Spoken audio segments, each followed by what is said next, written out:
Today we're looking at the criminally underrated impact of 21 players across the NBA. Before continuing, only 28.1% of you watching right now are subscribed, so if you're not in that percentage, please subscribe. Also leave a thumbs up, it takes a few seconds and makes a massive difference. One of 3 Sixer players to grace this list, Danny Green was quietly first in defensive rating among all shooting guards last year. A 3-time NBA champion with 3 different franchises, the man's labeled as the luckiest player in NBA history. While that may be the case, Green doesn't get the credit he deserves for his 3-and-D impact on those championships. It's not purely a coincidence the guy has 3 rings. Due to the fact that he's a ball brother, Lonzo may get his fair share of attention. Plus, he just got an $80+ million contract. So why is he on this list? Well, I've seen many people calling this man overpaid and overhyped.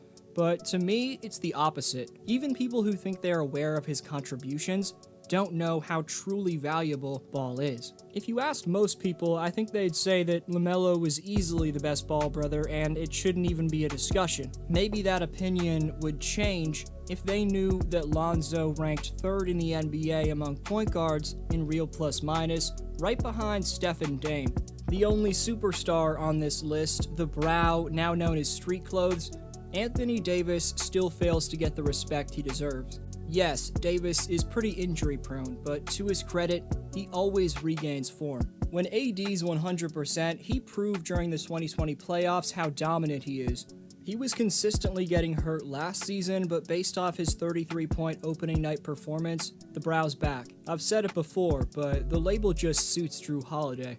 He's the best guard defender in basketball. We think of Giannis and Middleton's captainship when talking about the Bucks' first title in 50 years, but Jrue's strip and lob to Giannis down the stretch in Game 5 on the road defined his impact. Jrue's a timely player on both ends of the floor who the Bucks couldn't win without. It feels like Trae Young's partner in crime, John Collins, has been a premier big man for ages now. Somehow Collins just turned 24 years old. Already, the man's posted 3 seasons where he's averaged at least 17 and 7.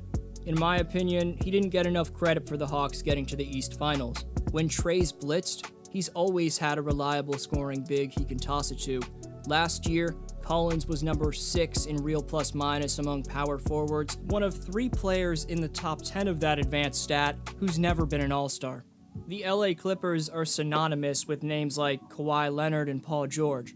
Reggie Jackson went from a role player during the regular season for the Clips to one of the go-to scorers in their playoff run to the conference finals. Bobby Shmurda averaged 18 points on 48% from the field and 40% from 3 in that postseason. DeJounte Murray's the name that comes to mind when you think about the Spurs' young talent.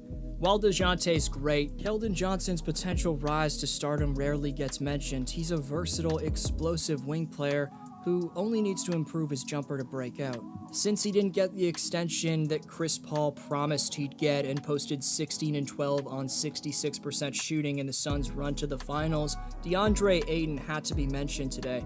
We all immediately think about the contributions from CP3 and D-Book, but the Suns would have gone nowhere if it wasn't for the rebounding phenom and low-post beast in DeAndre Ayton.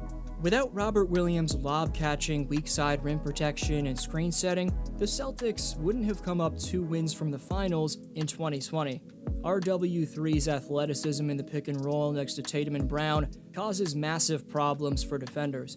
I feel like everyone forgets about this man's impact on one of the biggest threats in the East year in, year out. And at 24, Robert still has a ton of upside.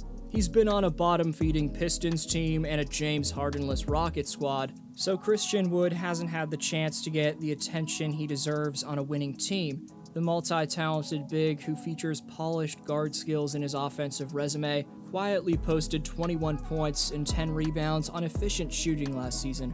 Christian's an excellent building block for the young Rockets, and he's extremely under the radar. Ja Morant's gotten every bit of the spotlight in Memphis, and rightfully so. But the Memphis Grizzlies' second scoring option was Delon Brooks, who relieved the defensive pressure by posting a cool 17.2 points per night last year. My fellow Toronto-born Mandem can create shots at an extremely undervalued level. On the other side of the basketball, Brooks was an elite stopper on the wing for the Grizz. Another Grizzlies player from last year in Jonas Valanciunas was traded to the Pelicans for Steven Adams. Valanciunas had the highest player efficiency rating on the Grizzlies by far, and the fourth highest rating among centers, behind the aforementioned RW3.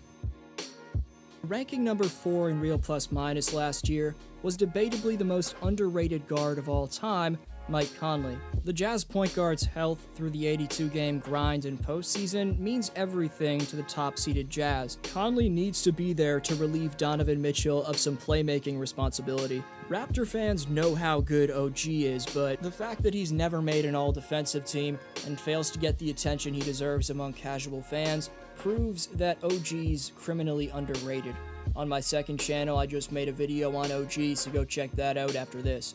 Like OG, Dante DiVincenzo missed out on his team's championship run in the playoffs because of injury. The Bucks chose recently not to extend Dante, and those two things are a massive disappointment considering DiVincenzo was a big-time role player for Milwaukee during the season.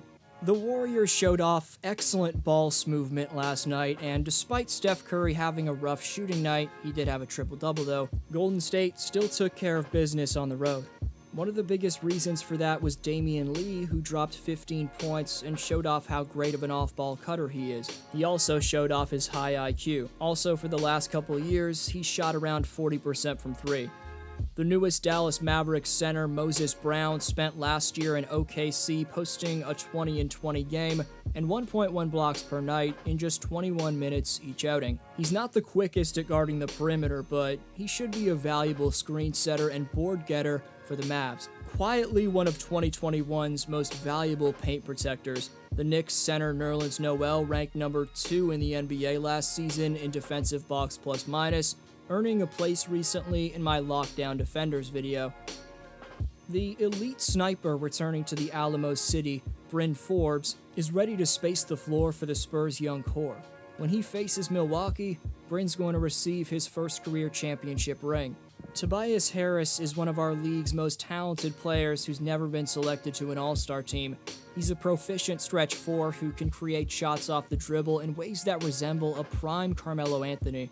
Toby's averaged at least 17 points per game in 7 different seasons throughout his career. He's truly one of this generation's most underrated bucket getters. Finally, Sixer player number 3 to grace this list is Seth Curry. We hear all about Joel Embiid and Ben Simmons, but they've got an incredibly underrated supporting cast. Seth Curry was exceptional last spring in Philly's playoff run. In the East semis, Curry played 34 minutes per game, poured in 21 points on average in those 7 outings, and shot 60% from the field and from deep. Let me know who I forgot in the comments, or who your favorite player on this list is. The NBA's back, y'all. Stay tuned for some more juicy content. This was D-Flow, and I'll see you next video.